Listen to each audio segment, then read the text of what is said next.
Welcome to Off the Record, talking real estate with Joe and Makayla. If you're interested in the Portland, Oregon real estate market and want the unvarnished inside scoop, you've come to the right place. Thanks for giving us a listen. All right. Welcome, everyone. And thank you for joining the podcast. Makayla, how are you? I'm good. Thank you. I'm happy that the sun is out, but honestly, I'm a little bitter because I got a little iced coffee on the way over here and it cost me $7.95. What the what? I got up to the window and I asked, really? $8? I would have made you a $1.10 Nespresso, which I'm going to go ahead and say is much better than what you had. And I could have put it on ice for you.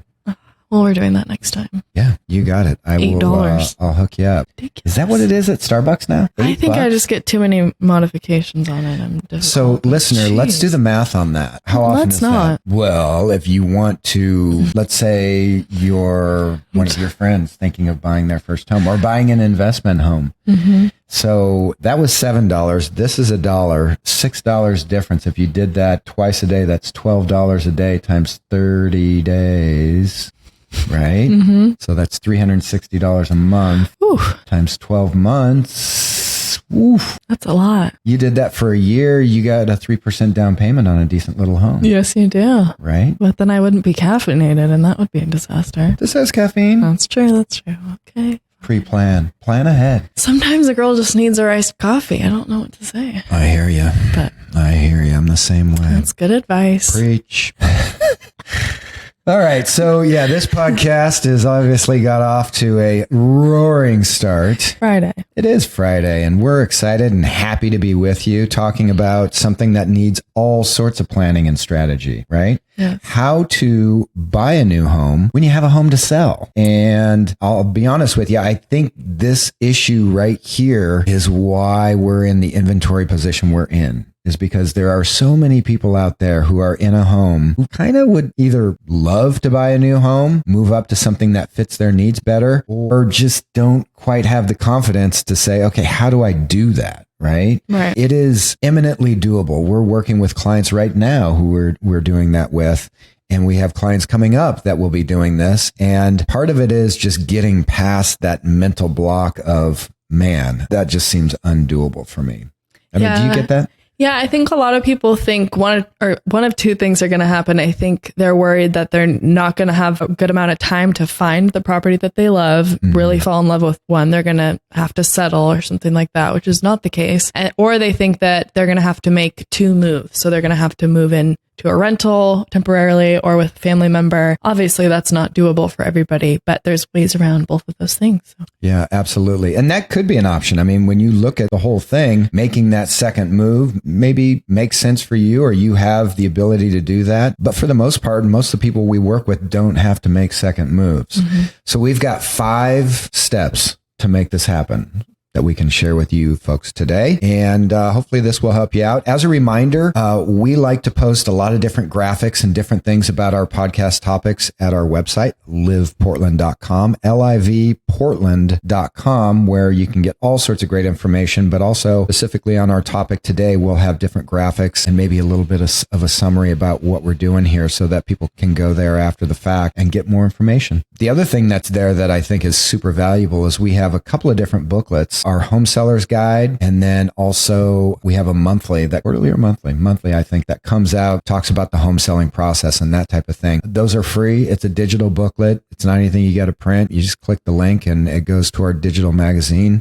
platform and all sorts of great information. So livportland.com. But let's get started with our topic here. So I am in a home and it doesn't fit my needs. I want to move up. I know that some homes are out there that would really fit my needs. I see them on the market. I see them selling pretty quickly, but how do I make that happen? I think the first thing you got to do is focus on the home that you're in currently, right? So getting your home ready to sell, I think, is job number one. And you see a lot of homes. You're showing properties all the time. Tell me, what's the first thing you notice when you come in that people could change immediately about the readiness for their home to be sold and the appeal that buyers look at? I would say decluttering. There shouldn't be anything on the countertops. There shouldn't be any family photos up, even personal belongings. I think a couple's okay. Nothing. Like bare walls. Double digits of those? No. Yeah.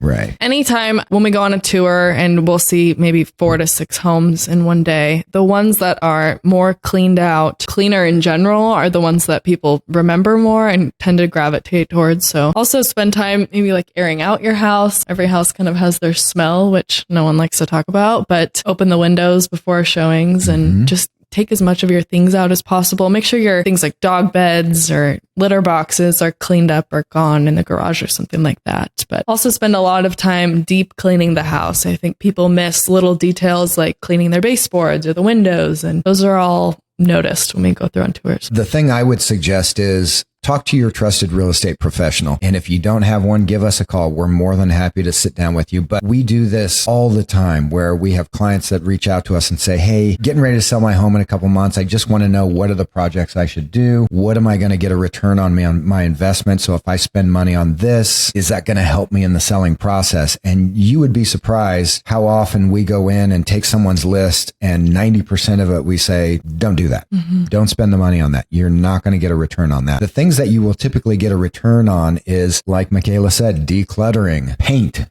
Nice, crisp, clean coat of paint is a great way to go. But there's not a whole lot else. It is what it is, unless you're going to do a full kitchen remodel or something like that you want to do. So definitely consult your professional and have them over to your house to do a quick 10, 15-minute walkthrough. The other thing is they can give you a pretty good idea of current price and on our marketplace, depending on how far you are out between when you have that visit and when you put the home on the market. Always get that updated, right? Don't work off of old pricing. But those are the things that you can do to really get your home ready to sell. That's job number 1. So let's talk about number 2.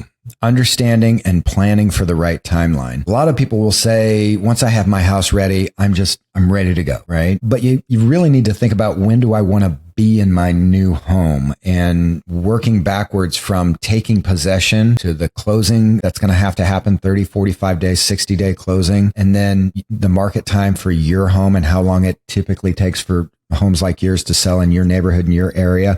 Take all of that into consideration, because those timelines are incredibly important. If you want to be ready to sell and have all the work put in, it's 90 days usually to try to get that accomplished. So if you say, hey, I want to be in my home September 1st, you probably need to start talking to a professional right now, get your plan put together, and work backwards from there. Wouldn't you say? Yeah. And it doesn't hurt to have more time. I think people who wait too long tend to just get overwhelmed and give up, or their house isn't totally ready to go to the market. So 100%. So the other thing that you can utilize is possession, rent backs, different things like that. And that planning and that understanding of timelines is what a professional broker can bring to the table for you, and allowing you to figure out, okay, getting my home put together, understanding pricing competitively. And that doesn't mean undervaluing. That just means understanding where that razor's edge of being competitively priced is,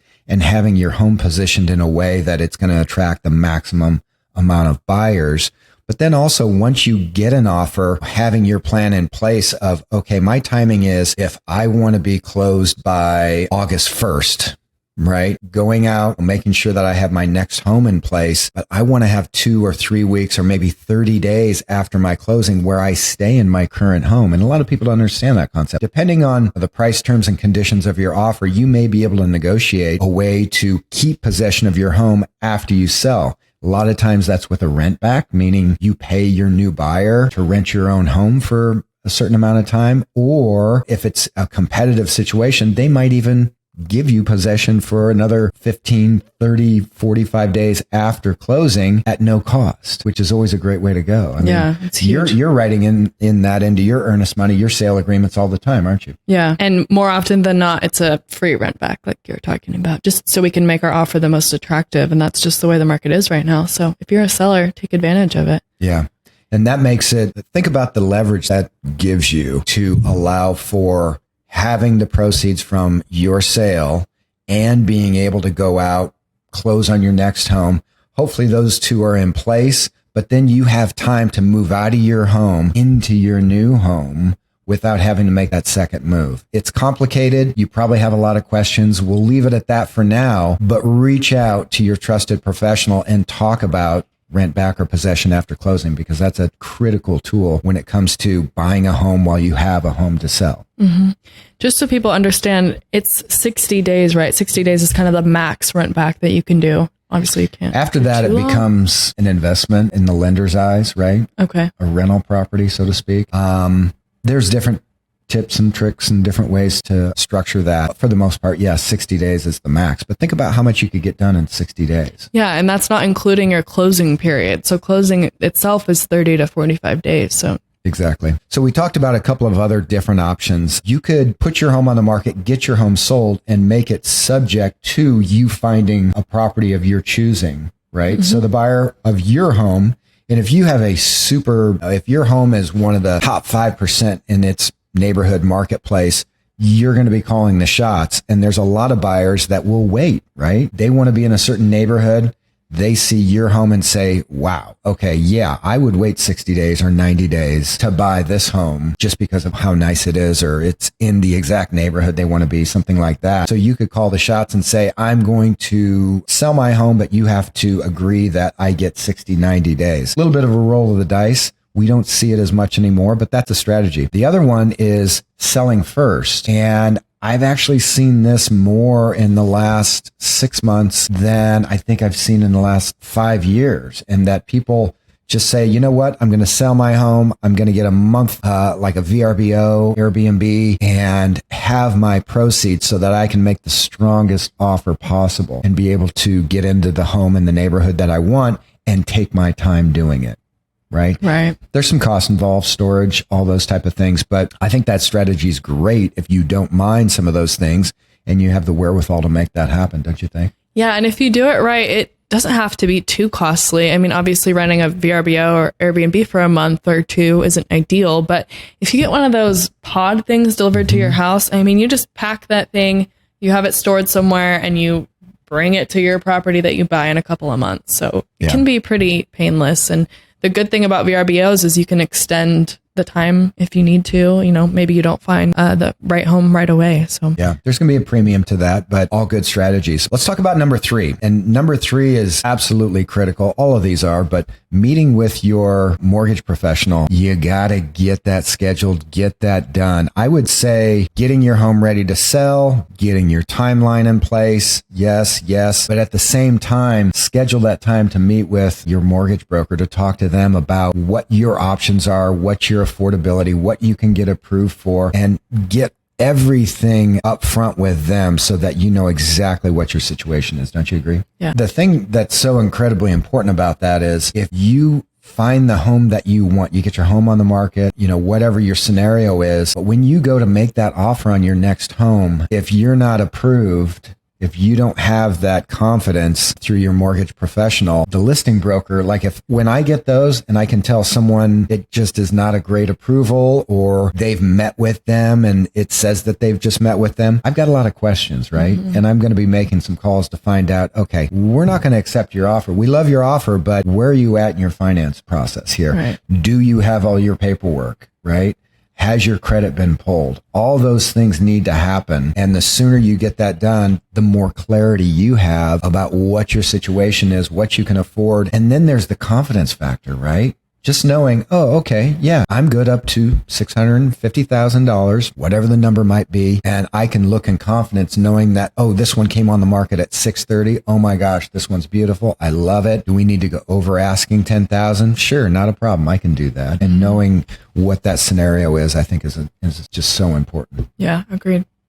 So let's talk about number 4. After meeting with your broker, identifying the home, the neighborhood, the area that you want to be in. And if you haven't listened to our 5 most affordable areas in Portland, great podcast on what the areas in Portland that you can get the best deal on right now. We just put that out, and there are some areas that actually are coming down in price. There are areas where you might be surprised to know what the average sale price is, and that you can actually get a 4-bedroom, 3-bath, almost 3,000 square feet for under $500,000 and be close to town. So check that out, because when you're looking at different areas and neighborhoods, you really want to do your research. and figure out, hey, I've always thought that I wanted to be in Beaverton, but Tigard Tualatin area, I don't know much about it. Let's figure out, what's available there. How many of the buyers that you're working with or have worked with, have you asked them to maybe think about different areas, and have they come to you being surprised that, oh, wow, okay, yeah, we do want to see this now? Almost all. I think people always have a very strict location in their minds when they're looking to buy, which is great. But keeping your options open is always a good idea. Like you said, I've had one buyer in the last 12 months who they wanted to be in Sherwood and only Sherwood. It took some time and we got them there and they got their dream house. But more often than not, I feel like people venture out. Yeah. Let's talk about contingent offers real quick. 2022, 2021, it just wasn't happening. Right?